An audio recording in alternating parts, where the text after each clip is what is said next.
far. I think you guys are gonna like your next act. He's been working real hard locally in Rochester. Everyone start making some noise for Shane Dede!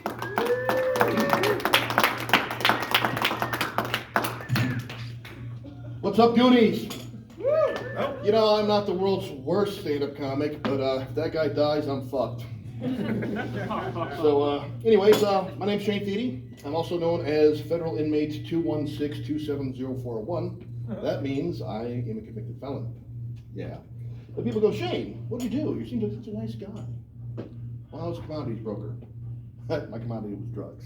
Right? Yeah, so I got sentenced to 80 months at a place called FCI Milan. Milan, Michigan is a suburb of Detroit. Detroit is one of the most beautiful, safest cities in the world. I suggest visiting it. Honestly, I really do. It's great. I love it. Okay. Yeah, so when I got there, you know, I want to tell you something. First, it's the population there in Milan is about 90% black and 85% child molester. So me being a skinny little white kid at the time from the Midwest, I fit right in. No, I'm not a child molester. Okay. So when I got there, you know, the first thing that goes through your mind is, well, fuck, that didn't work. Yeah, I know, right? So before I get there, we go to your cell, and someone from your race, your group, your gang, whatever, your clique, comes up and they do something called a paperwork party. And they check your paperwork, make sure you're not a child molester or a informant or something, right? And they give you a tour of the prison. So like over here's the chow hall, over here's the commissary, here's the rec yard, and everything is racially segregated in prison. I don't know if you knew that or not. So they go, well, there's only places you can sit. Like the brothers sit over here, the Latinos will sit over here, the natives will sit over here, and the real criminals, they sit over here. The word? The real criminals? Yeah. I go, who are the real criminals? Well, the white dudes. Because you know we got a fair trial. Like, oh, fuck me, all right. Too soon, too soon. Do you find a police? We're joking. No.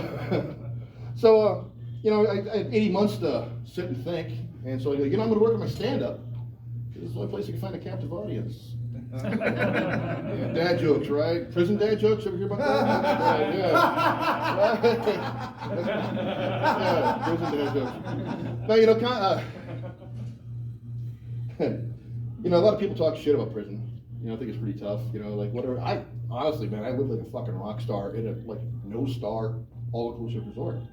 You know, honestly, I have really good security, right? Really good health benefits. You know, you have to work out. They have a fucking hell of a spin class. You know, get to hang out with my friends, which is sensitive dudes with neck tattoos, talk politics every day. You know, I got to read 2 or 3 books a week. I think I have sex twice a week. Hey man, doo-doo pussy's still pussy, right? And it's not surprise when you scream right. It's not rape when you scream surprise. There you go. Now, you know, when 9 out of 10 people are happy, those are pretty good odds, right? Yeah, okay, yeah. Wait a second, yeah. So, you know, contraband's pretty big in prison. Mainly like drugs and cell phones. You can make a lot of money on it. Like your typical cell phone that goes for $800, you can get $4,000 or $5,000 for it in prison. But you know, there's only one way you can get that in prison, and that's you got to smuggle it in through your prison pocket. For your uncultured people, that's your ass. All right. Only problem is you got shitty reception after that. Prison dad jokes, I'm telling you. Now, you normally hear I go in to talk about how I got put in solitary confinement and all this other stuff. I'm going to switch it up a little bit, try something else here.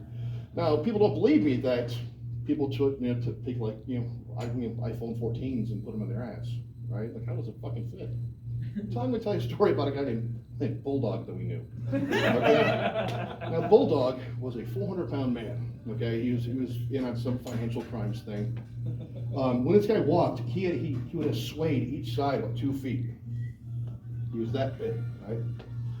Now, the blanket or the towels they hand out to you there are pretty much just like glorified hand towels. Okay, now imagine a 400-pound man trying to dry himself off or trying to walk around, you know, with a washcloth around him essentially. Right? So we're sitting there, all of a sudden he comes running out of the showers, like in a fucking huff, trying to hide himself, right? Like, you know, he goes to the CO's office and he goes, I slipped and fell, and I've got a shampoo bottle in my ass. Right? Now, if anybody, has anybody here been locked up? Know what I mean? Like, normally the institutional shampoos and shit are about the size of like a nail polish bottle, right? They're kind of small. Like, okay, like, where I can see that, you know, whatever. Later on, we find out that, okay, so he's got to go on a medical transfer outside the prison to have it surgically removed, all right? And one of the guys who actually works as an orderly in the hospital unit there came in and we're like, dude, you're having a fucking bulldog? I'm like, no, dude, he had a shampoo bottle up his ass. I'm like, yeah, we heard. He goes, no, he had a shampoo bottle up his ass. And in commissary, you can get designer shampoo or fashion shampoo or whatever, and he actually had a Vidal Sassoon UL5 bottle. Now, what you don't know is it's teardrop shaped. Okay? And what he was doing, he was stretching his ass out and went to the point of no return. And went, boop! Yeah, real talk. I mean, it's like, Jesus. So he had to have that surgically removed. And what's funny is, so the reason why he was doing it, he was stretching his ass out so he could get more foams in. Okay? But so now they're asking, now what's funny is, so the medical staff is like, well, why are you doing this? Right? He can't say, well, I'm doing it to bring in contraband. So now he's like, well, you know, I just kind of like large things in my butt, you know? And so then from now on, we're like, that Mad Dog, man, I'm telling you. I'm talking about it. You know, yeah, that was interesting. You know, it's funny because you get to meet real interesting people. Because I was in the feds, so it's, I'm not local stuff, so I got to meet some really interesting people, or you get to. For instance, like Felicity Flockhart, got incarcerated in the feds. Jim Baker, he's local here in Rochester. Okay. Wesley Snipes. Okay, he was in the feds. Jeffrey Epstein. He came in a pedophile. He left a swinger. Yeah,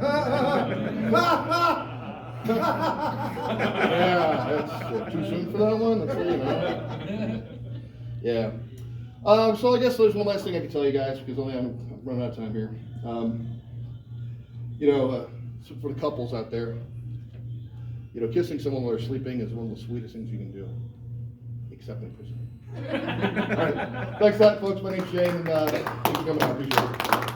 Keep it going for Shane Didi!